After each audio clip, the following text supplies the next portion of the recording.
নমস্কার বন্ধুরা, স্মৃতিরেখাস ক্রিয়েশনে আপনাদের সবাইকে স্বাগত জানাই। আজ আমি আপনাদের সাথে একটা বাটার রেসিপি শেয়ার করব। গরম ভাতের সাথে খেতে কিন্তু খুব ভালো লাগে। আমি আপনাদের সাথে প্রচুর রকম বাটার রেসিপি শেয়ার করে থাকি। আমি ভীষণই পছন্দ করি এই বাটা বা ভর্তা খেতে। আজকের এই বাটাটা কিভাবে বানিয়েছি সেটাই আপনাদের সাথে শেয়ার করতে এসেছি। আসুন দেখে নেওয়া যাক আমার আজকের এই রেসিপি। প্রথমেই গ্যাসে একটা প্যান বসিয়ে দিয়েছি।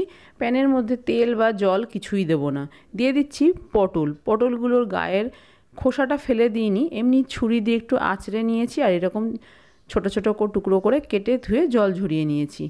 এই পটলের সাথে এর মধ্যে দিয়ে দিচ্ছি বেশ কয়েক কোয়া রসুন, দিয়ে দিচ্ছি কাঁচা লঙ্কা, ঝালটা নিজস্ব টেস্ট অনুযায়ী দেবেন, দিয়ে দিচ্ছি একটা পেঁয়াজ কুচি, আর দিয়ে দেবো একটা শুকনো লঙ্কা। আপনারা চাইলে শুধু শুকনো লঙ্কা বা শুধু কাঁচা লঙ্কা দিয়েও করতে পারেন। বেশ কয়েকটা চিংড়ি দিলাম, দিয়ে দিলাম স্বাদ অনুযায়ী লবণ আর পরিমাণ মতো হলুদ। চিংড়ি দেওয়াটা অপশনাল, তবে চিংড়ি দিলে কিন্তু রান্নার স্বাদটা ভীষণই ভালো হয়। আপনারা চাইলে ছোট ছোট চিংড়িও এখানে ব্যবহার করতে পারেন। এবারে সব কিছু খুব ভালো করে নেড়েচেড়ে মিশিয়ে দিয়েছি। আমি এখানে জলের ব্যবহার করছি না, জল ছাড়াই করব। পটল, পেঁয়াজ, চিংড়ি সব কিছু থেকেই অনেকটাই জল বেরোবে, যেহেতু লবণ দিয়েছি সেই জন্য আলাদা করে আর জল দিলাম না, তাহলে অনেকটা সময় লাগবে রান্না করতে। এবার ঢাকা দিয়ে গ্যাসের ফ্লেমটা কমিয়ে কিছুক্ষণ রান্না হতে দেব। দেখুন কিছুক্ষণ কমিয়ে রেখেছিলাম, কতটা জল দেখুন বেরিয়েছে, সবজিটাও অনেকটাই মজে গেছে। আবারও ঢাকা চাপা দিয়ে সম্পূর্ণ সেদ্ধ করে নেব। দেখুন সবজিটা বেশ ভালো মতো সেদ্ধ হয়ে গেছে, দেখেই বোঝা যাচ্ছে। আর যে জলটা বেরিয়েছিল সেই জলটাও কিন্তু শুকিয়ে গেছে। এবার এই সব কিছু নামিয়ে সম্পূর্ণ ঠান্ডা করে তারপরে মিক্সিতে একটা পেস্ট করে নেব। সম্পূর্ণ ঠান্ডা হয়ে যাওয়ার পরে কিন্তু পেস্টটা তৈরি করতে হবে। গ্যাসে আবার ওই প্যানটা পরিষ্কার করে বসিয়ে দিয়ে দিলাম সর্ষের তেল। খুব বেশি তেল আমি এখানে ব্যবহার করছি না। দিয়ে দিচ্ছি রসুন কুচি, 2-3 কোয়া রসুন কুচিয়ে নিয়েছিলাম, সেটা দিয়ে একটু নেড়েচেড়ে ভেজে নিচ্ছি কাঁচা গন্ধটা চলে যাওয়া পর্যন্ত। খুব বেশি লাল করে ভাজছি না। এবার এর মধ্যে দিয়ে দিলাম একটু কালো জিরে। তেলের ওপরে কালো জিরেটা ফোড়ন দিতে ভুলে গেছিলাম, সেই জন্য এখন দিয়ে দিলাম। দিয়ে একটু নেড়েচেড়ে দিলাম। এবার এর মধ্যে দিয়ে দিলাম মিহি করে কুচিয়ে রাখা পেঁয়াজটা দিয়েও নেড়েচেড়ে একই রকমভাবে হালকা কালার চেঞ্জ হওয়া পর্যন্ত ভেজে নিচ্ছি। দেখুন সব কিছু বেশ ভালো মতো ভেজে নিয়েছি। এবার যে পেস্টটা রেডি করে রেখেছিলাম সেই পেস্টটা সম্পূর্ণই দিয়ে দিচ্ছি প্যানের মধ্যে। আপনারা চাইলে এখানে একটু লঙ্কার গুঁড়ো ব্যবহার করতে পারেন, তাহলে কালারটা বেশ ভালো হবে। সম্পূর্ণ পেস্ট দিয়ে দিয়েছি।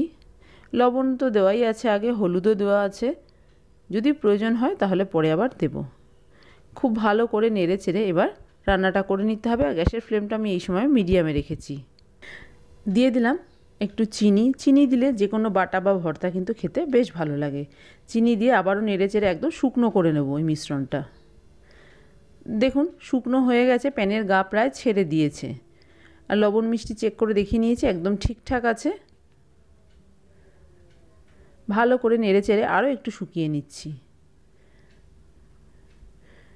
রান্নাটা কমপ্লিট হয়ে গেছে। এইভাবেও আপনারা নামিয়ে নিতে পারেন, তবে আমি ওপর থেকে একটু কাঁচা সর্ষের তেল ছড়িয়ে দিচ্ছি। কাঁচা তেলের গন্ধটা আমার ভীষণই পছন্দের। গ্যাসের ফ্লেমটা কিন্তু এই সময় আমি অফ করে দিয়েছি। তেলটা দিয়ে ভালো করে একটু নেড়েচেড়ে দিচ্ছি। এবার আমি গরম গরম ভাতের সাথে সার্ভ করে দেব। তৈরি হয়ে গেছে আমার আজকের পটল ভর্তার রেসিপি। চিংড়ি দিয়ে এই পটল ভর্তা কিন্তু খেতে অসাধারণ লাগে। গরম ভাতের সাথে ভীষণই ভালো লাগবে এই ভর্তা খেতে। আপনারা চাইলে চিংড়ি ছাড়াও করতে পারেন, তবে অবশ্যই চিংড়ি দিয়ে করলে তার স্বাদটাও অসাধারণ হয়। এখানে আমি একটু বড় চিংড়ি দিয়েছি, আপনারা চাইলে একদম ছোট ছোট যে চিংড়িগুলো হয় সেই চিংড়িও কিন্তু ব্যবহার করতে পারেন, যেহেতু চিংড়িটা বেটে দেওয়া হয়। তবে আপনারা চাইলে কিন্তু চিংড়ি বেটে না দিয়ে চিংড়ি ছোট ছোট টুকরো করে ভেজেও এই রান্নায় ব্যবহার করতে পারেন, যেভাবে আপনার ভালো লাগবে। আমার আজকের এই রেসিপি আপনাদের কেমন লাগলো বাড়িতে করে দেখতে পারেন। ভালো লাগলে একটা লাইক শেয়ার কমেন্ট করবেন। আর আপনি যদি আমার চ্যানেলের নতুন বন্ধু হয়ে থাকেন তাহলে আপনার কাছে একটাই অনুরোধ, আমার চ্যানেলটা সাবস্ক্রাইব করে আমার পাশে থাকার। আপনারা ভালো থাকবেন। আপনাদের সাথে আমার আবার দেখা হবে অন্য কোনো নতুন ভিডিওতে নতুন কোনো রেসিপির সাথে।